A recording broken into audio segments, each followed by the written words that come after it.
창세기 50장 17절에서 19절입니다. 우리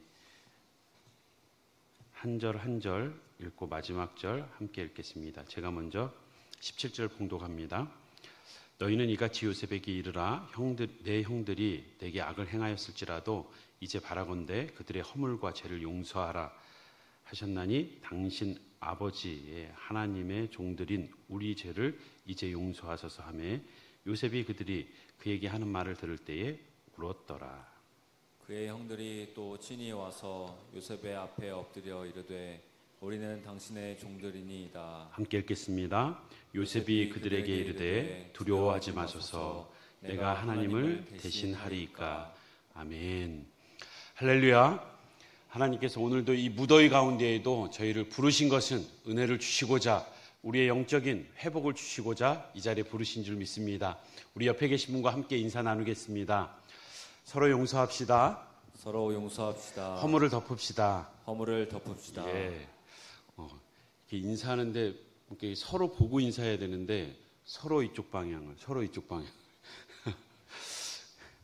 용서하고 허물을 덮는 일 쉽지 않죠. 아니 불가능합니다. 우리의 삶 가운데에서 용서라는 단어가 올 때 내 마음속에 지우고 싶은 일들 또 사건과 사람들 있을 겁니다. 오늘 그것을 두고 내가 해결하고 내가 힘쓰는 것이 아니라 하나님 앞에 내어놓고 하나님께 은혜를 구하는 시간이 되었으면 좋겠습니다. 영적 회복의 키워드는 하나님과의 관계 회복이라고 했습니다. 우리의 영혼이 불안하고 때로는 침체되고 좌절할 때 우리는 하나님과의 관계의 회복을 통해서 우리의 영혼의 회복을 소망해 왔습니다. 오늘은 특별히 그 회복을 위해서 하나님의 마음을 아프게 하고 있는 가까이 있는 가족, 이웃, 그리고 믿음의 형제들에 대한 용서에 대한 말씀을 나누고자 합니다. 내가 용서해야 될 일은 있는데 용서를 구하러 오지 않아요. 어떻게 하시겠습니까?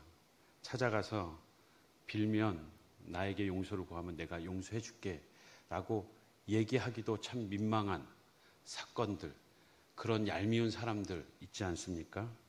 정말 쳐다보고도 싶지 않고 어쩔 수 없이 믿음의 형제기에 공동체 안에 머물고 가족이기에 뗄 수 없어서 형제이기에 혈연으로 맺어져 있지만 연락하지 않는 혹시 그런 관계는 없습니까? 용서해야 할 일, 피해받은 일, 억울하게 누명 쓴 일, 이런 상처들 살아오면서 한두 번쯤은 경험했을 겁니다. 물리적인 상처보다 가해보다 마음의 상처가 더 오래 가기도 합니다. 모르는 사람보다 아는 사람, 가까운 사람에게 받은 상처가 더 크다는 것을 우리는 알고 있습니다. 오늘 우리는 많은 상처를 받으며 살아가지만 요셉만큼 큰 상처를 받았을까 생각할 때에 요셉 얘기하면 우리의 상처는 아무것도 아닌 것처럼 느껴질 수 있을 겁니다. 가장 가까운 가족, 형들에게 달려드는 그 형들의 가해 속에서 죽음을 모면하고 결국엔 애굽으로 팔려가서 노예로, 죄수로, 억울한 누명 속에서 20여 년의 세월을 허송했던 요셉. 우리가 그만큼 억울할까? 우리에게 그러한 상처가 있다면, 아픔이 있다면 어떻게 용서하시겠습니까? 무엇이 그 요셉이 용서할 수 있도록 만들었을까? 하나님이 원하시는 용서란 무엇인가? 이 시간 함께 나누고자 합니다. 먼저 돌아보십시오. 어떠한 사건이, 어떠한 사람이 내 마음에서 지워지지 않습니까? 누가 떠오릅니까? 우린 그 사건 가운데 나는 피해자인가? 요셉도 피해자였습니다. 요셉의 내용은 창세기 37장부터 마지막 50장까지 계속 이어집니다. 본문은, 우리가 읽은 본문은 진짜 마지막 극적인 화해를 보여주는 장면입니다. 이미 용서했지만 다시 용서하는 장면이에요. 진짜 용서하는 장면이라는 겁니다. 우리도 피상적으로 용서했고 그리고 그래도 웬만한 관계를 맺고 살아가는 대부분 덮고 내 마음에서 진심으로 용서하지 않았어도 웬만큼 그냥 견딜만하게 관계 맺고 살아가는 사람들이 있을 겁니다. 17절 상반절을 보니까 요셉에게 누군가를 보내서 형들이 말하게 합니다. 내 형들이 내게 악을 행하였을지라도. 지금 형들이 누군가를 시켜서 당신의 아버지가 죽을 때 이렇게 얘기했다. 죽기 전에. 지금 왜 다시 화해해야 되는, 이 진짜 화해해야 되는 상황에 직면했는 줄 알고 계시죠? 아버지가 죽어서 그래요. 아버지가 계실 땐 아버지를 봐서 요셉이 우리를 봐줬을지 모르겠는데 아버지가 죽고 나니까 이제는 거스를 것도 없고 불편한 것도 없고 복수를 하겠거니 형들이 자기처럼 생각한 거예요. 형들이 요셉도 자기 같을 거라 생각하고 이제 우린 죽었다. 우리의 보호막이 되는 그늘이 되는 아버지도 없으니까 이제 우리는 죽을 상황에 저 큰 권력을 가지고 입김만 불어도 우리는 살아남을 수 없는 당시의 이집트, 세계 최강국인 이집트의 왕이 아닌 신으로 불려졌던 파라오, 그가 인장반지를 주면서 그에게 모든 권한을 줬습니다. 왕과 같은 존재예요. 그 누구도 함부로 범접할 수 없는 그에게 살려달라고 머리를 조아려도 살 수 있을지 없을지 모르는, 그가 입김만 불어도 사라질 수밖에 없는 그러한 막강한 권위 앞에서 지금 떨고 있는 겁니다. 아버지 때문에 지금까지 참았지 나 같으면 이제는 복수를 제대로 할 때가 된 것 같다라고 형들이 생각한 거예요. 형들이 자기처럼 요셉도 생각한 겁니다. 그래서 지금 또 말도 안 되는 말을 하는데 누가 봐도 성경에 이것은 거짓말입니다라고 써있진 않아요. 근데 누가 봐도 말이 안 돼. 아버지가 그랬는데 그 아버지가 내 형들이 너에게 악을 행하였을지라도 바라건대 그들의 허물과 죄를 용서하라 라고 하셨다고 형들이 전하랍니다 라고 누구를 보낸 거예요. 아니, 아버지가 죽기 전에 요셉 때문에 이 고센 땅에 왔는데 요셉하고 얘기할 기회가 없었습니까? 아버지가 그토록 사랑하는 요셉을 만나고서 할 말이 없었겠습니까? 하려면 아버지가 직접 요셉에게 얘기했지 뭐 형들에게 얘기해서 유언처럼 말도 안 되죠. 그런데 지금 살 길을 찾으려고 발버둥 치는 거예요. 하나님은 지금 마지막 이 가족 간에 갈라져 있었던 그 갈등, 용서되지 않은 그런 상황들을 사용하셔서 요셉을 다시금 세우고 그 형들을 다시금 세우며 하나님이 그 하나님의 백성 이스라엘 공동체를 세워가고 있음을 기억해야 합니다. 우리도 하나님께서 우리를 다룰 때 가장 좋은 훈련의 장으로 가정을 사용하십니다. 가족들을 사용하셔서 그 가족들 간에, 형제들 간에, 일가 친족들 간에 그 갈등의 문제를 사용하셔서 우리를 연단시키세요. 가족에게 피해를 입는 순간 진짜 훈련이 시작되는 겁니다. 왜요? 도망갈 수도 없고 피할 수도 없기 때문에. 그 가운데에서 하나님께 매달려야 되고 은혜를 사모해야 합니다. 하나님은 우리의 가장 약한 점, 남들에게 꺼내기 힘든 수치심, 전혀 모르는 사람에게 당했으면 여기저기 얘기하면서 저런 악랄한 놈이 어딨냐고 얘기했을 거예요. 그런데 자기 형제들에게 그렇게 당했다고 생각해 보십시오. 자기 집안이 콩가루 집안이라고 얘기하는 게 그게 자랑이 되겠습니까? 그게 자기에게 위로가 되겠습니까? 누구의 말이? 자식이 반역하는 그 현장을 다윗이 자신의 자녀인 압살롬에게 반역을 당하는 이 순간을 누구에게 얘기하겠습니까? 시편에 다윗은 그 상황을 하나님께 아뢰고 있어요. 그 가족 안에서의 문제 참 꺼내기 힘들고 수치스럽고 하나님에게만 가져갈 수 있는 문제인 거예요. 형들이 그 수치가 드러날 때 유다는 지금 이제 아버지, 할아버지 뻘인 거예요. 유다는 자손들 앞에서 아버지, 할아버지가 삼촌을 죽이려고 짐승의 피를 묻혀서 저지른 일이 드러나는 순간 얼마나 수치스러웠겠습니까?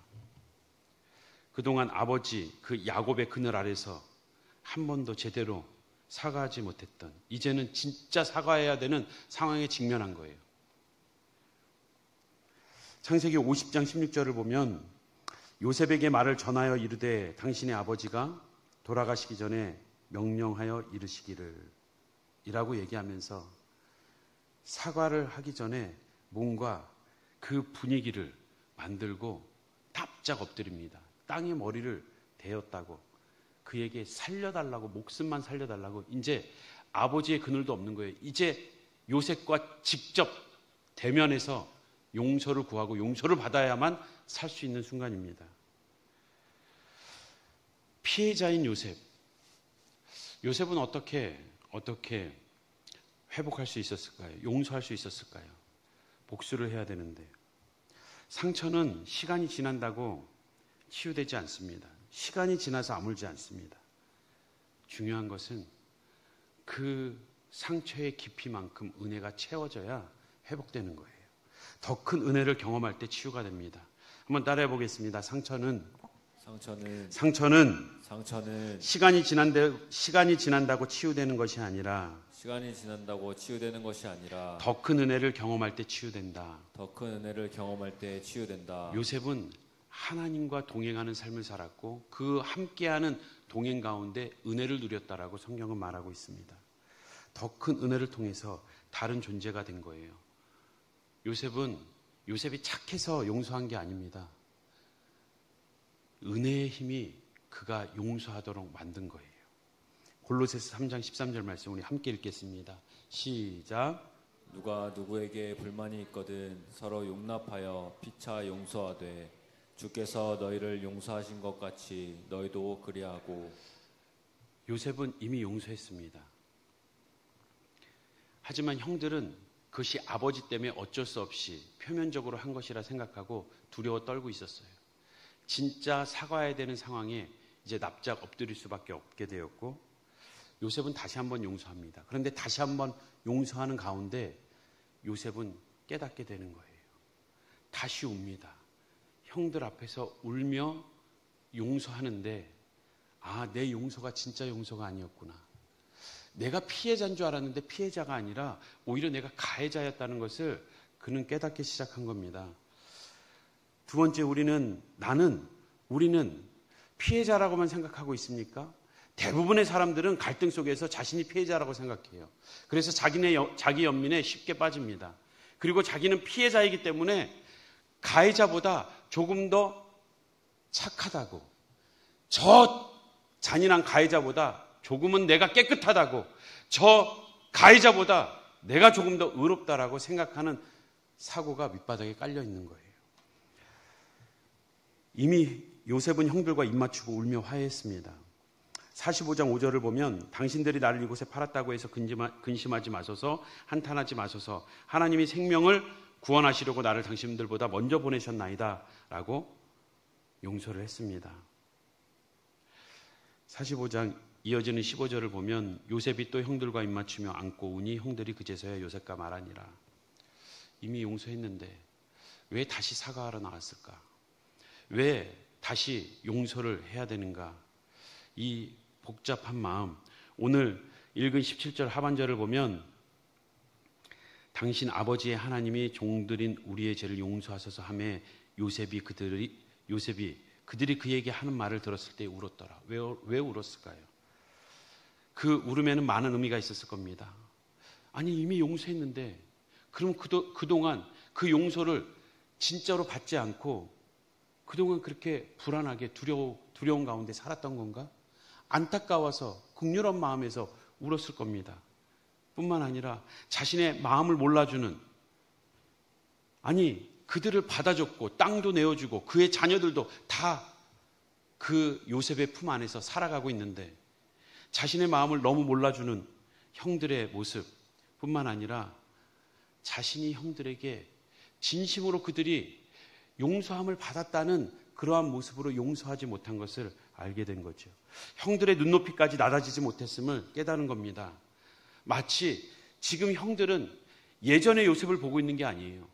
지금 아무것도 없어서 굶어 죽을 판에 그 부강한 나라의 최고의 왕과 같은 존재 앞에 지금 살아가고 있는 겁니다. 그의 용서는 그의 아량으로 베풀어진 하사품에 불과하다고 생각했을지 모릅니다. 그 용서는 오히려 형들이 두려워 떨며 받았던 그러한 용서, 가진 자의 아량, 없는 자의 비굴함으로 느낄 때에 그 용서는 진정으로 받아들여지지 않는 거예요. 용서의 주체는 용서의 주인이 자신이 되며 자신이 용서할 수 있다라고 생각하는 순간 진짜 용서하지 못합니다. 우리는 용서했다라고 말하지만 그 용서 가운데 내가 힘이 있어서 능력이 있어서 나는 용서할 수 있어 그래서 용서하지만 그 용서는 다시 그 상황이 돌아오고 비슷한 상황들이 재현될 때에 다시 드러나는, 다시 그 흙탕물이, 그 찌꺼기들이 올라오는 것처럼 우리 안에 다시금 용서할 수 없는 분노가 다시 도사립니다. 다 잊었다고 하지만 자기가 용서하는 그 용서, 우리가 용서하는 용서는 다시 후회로 밀려오고 부정적인 감정으로 밀려오고 분노를 다시금 일으킬 수도 있습니다. 요셉은 그 용서의 주권자가 하나님임을 알고 있었기에 그는 다시금 그 형들에게 용서하면서 자신도 가해자였음을 생각하게 합니다. 최고의 자리에서 베푼 자비는 자기 자랑과 아량일 수 있지만 상대를 비굴하게 만듭니다. 형들은 자기는 동등한 관계가 될 수 없다는 것을 깨닫고 그러한 격차 속에서 신뢰할 수 없었을 것입니다. 요셉은 형들의 마음이 어땠을 것이라는 것을 생각해 보지 못한 거예요. 이미 형들은 편애 가운데 살아왔어요. 우리 모두는 편애하거나 편애받거나 편애를 당하며 살아갑니다. 참 미워하는 누군가의 모습이 다른 사람들에게 투영이 될 때 이유 없이 편애하게 되는 거예요. 야곱이 왜 요셉을 편애했습니까? 왜 베냐민을 편애했습니까? 분명 사랑하는 라헬과 결혼하려고 했는데 그 삼촌 라반이 자기를 한두 번 속인 게 아니에요. 이제 배우자까지 속여서 그 언니를 밀어넣었잖아요. 라반을 볼 때 라반도 라헬만큼이나 이뻤을 거예요. 아니 라반이 아니죠. 레아도, 삼촌이 라반입니다. 레아도 라헬만큼 예뻤을 거예요.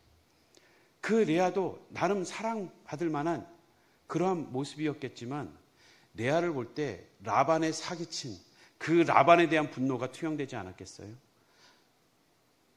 레아뿐입니까?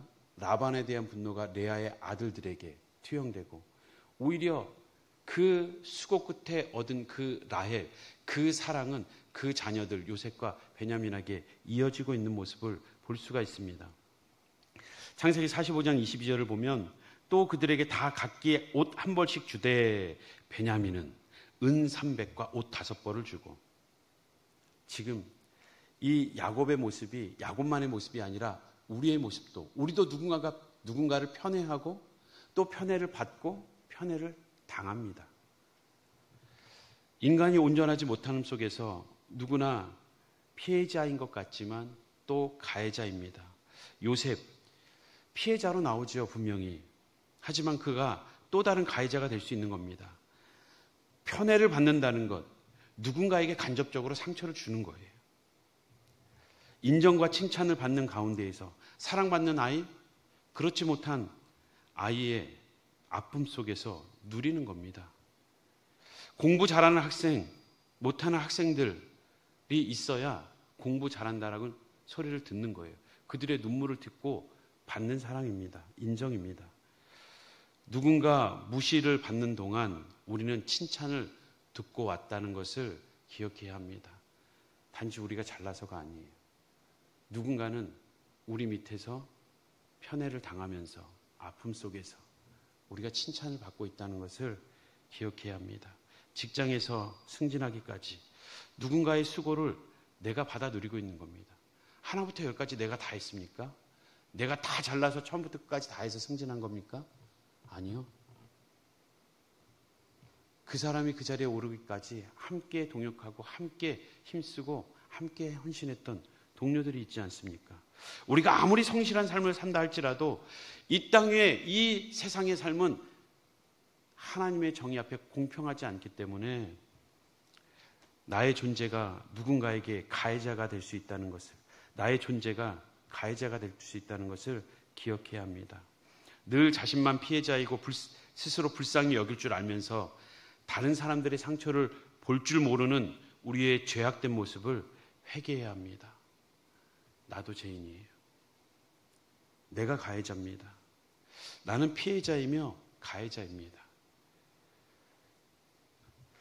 피해자인 나는 그래도 조금도 잘못한 게 없고 조금도 내가 누군가에게 피해 주려고 한 것 없고 피해 준 적도 없다라고 아주 당당하게 얘기하시는 분이 있다면 한 가지 기억하십시오. 우리가 하나님을 떠나는 순간 우리의 죄로 말미암아 하나님의 마음에 얼마나 큰 상처를 줬는지, 얼마나 큰 못을 박았는지, 예수를 십자가에 못 박은 것이 나라는 것을, 내가 십자가 앞에 가해자라는 것을 잊어서는 안 돼요. 그의 생명을 죽음으로 밀어낸 것이 나라는 것을 잊어서는 안 돼요. 우리가 언제까지 피해자로 코스프레하면서 바리새인 영성을 가지고 살아갈 것입니까? 우리가 하나님 앞에서 얼마나 끔찍한 가해자라는 것을 아는 순간, 우리는 피해를 받은 그 순간에도 우리의 죄를 두고 하나님 앞에 회개하는 자가 될 것입니다.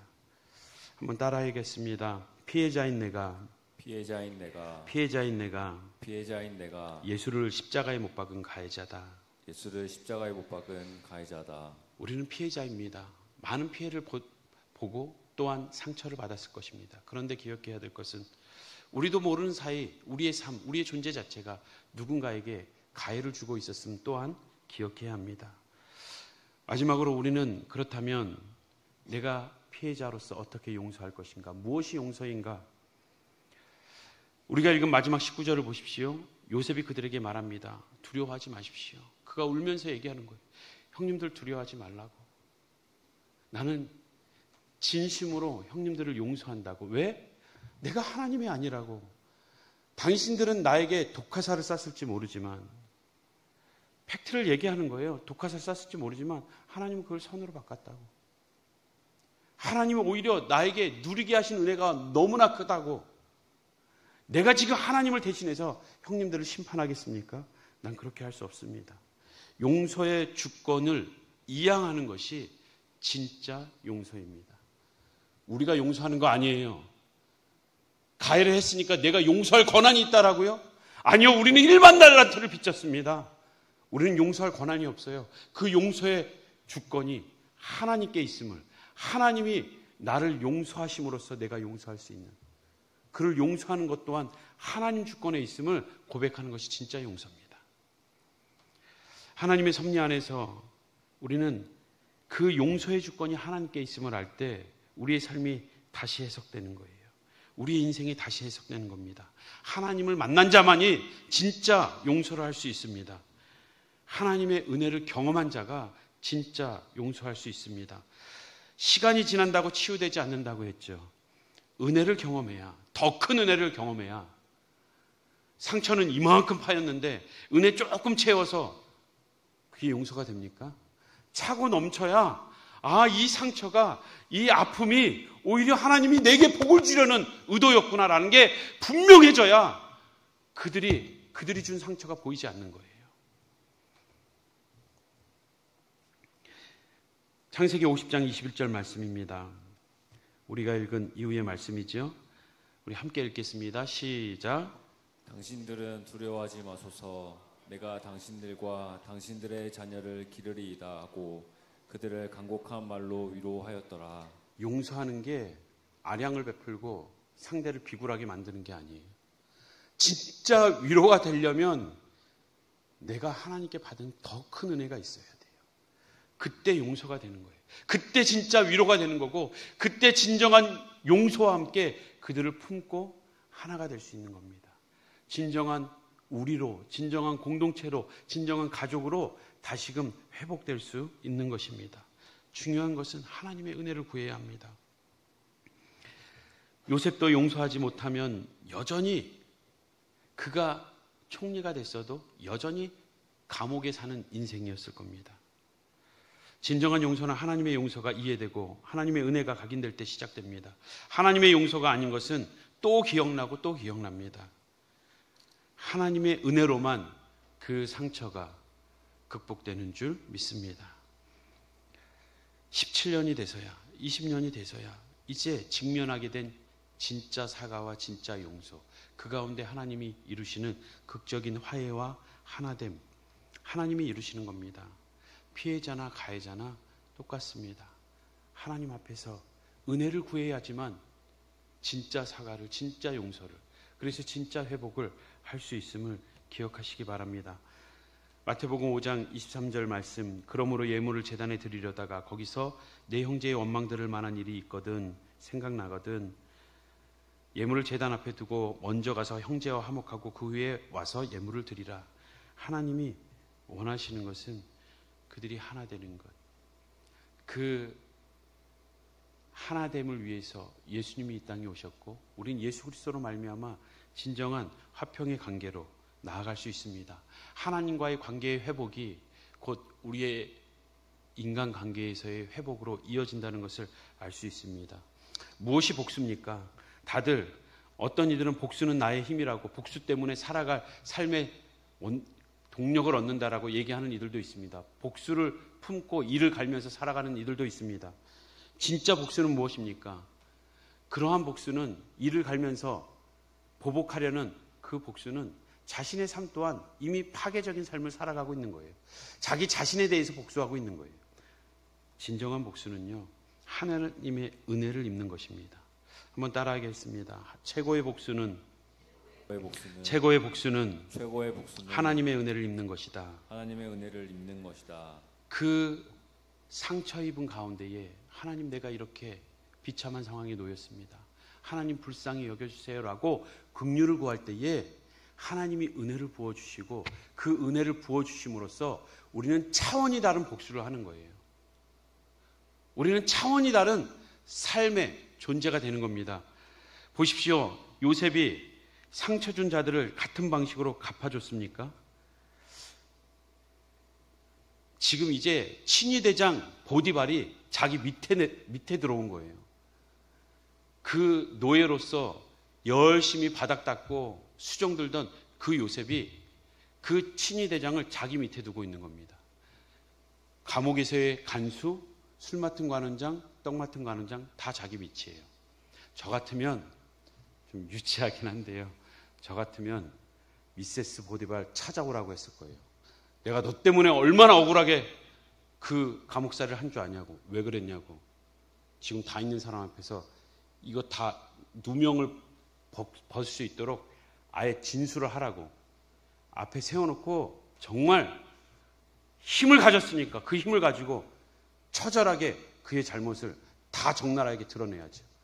근데 요셉은 그들을 찾지도 않고 그들에게 복수하려 하지 않았습니다. 왜냐하면 그들을 복수하는 것 자체가 참 초라할 만큼 그는 이미 존귀한 자가 되어 있기 때문이에요.